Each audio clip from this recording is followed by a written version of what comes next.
James, I want to talk to you about what else is going on in the US. And apparently Republicans should watch out because guess who's coming back? This time he's going after the top job.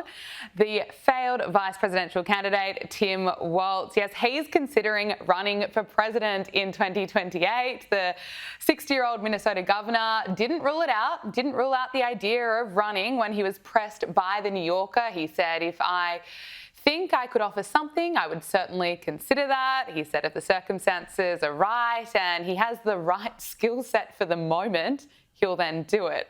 James, what are his chances here? Will Americans accept that this is the guy who repeatedly suggested that Donald Trump was a Nazi? He's, of course, known for putting tampons in boys' bathrooms, for making his state a place for minors to visit so they could get sex changes. And, of course, he lied repeatedly about his military record.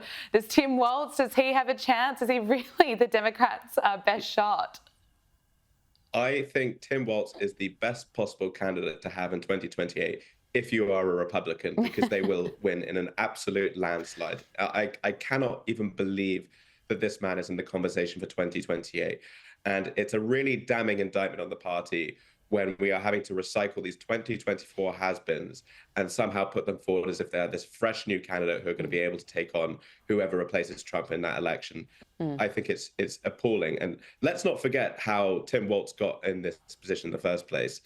He had a very good news cycle shortly after that terrible debate by Joe Biden, where he basically called the Vance and Trump team weird. He got 2 weeks of good news coverage for that.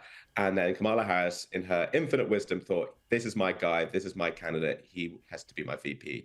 She chose him, and I think she realized pretty quickly how badly a job he was doing, and that's why he was phased out towards the end of that campaign. But again, I just cannot believe that we are having to have this conversation in 2025 when there's not a huge range of candidates at the moment, but there's got to be someone better than this guy. Most underwhelming candidate. He even made Kamala Harris look good. Not quite, but, I think people could agree that he wasn't as good as her, which says a lot. But, hey, I don't think he's really got the message if he's claiming he might have a run at president in 2028. James Below, editor at Unheard, thank you so much for joining us.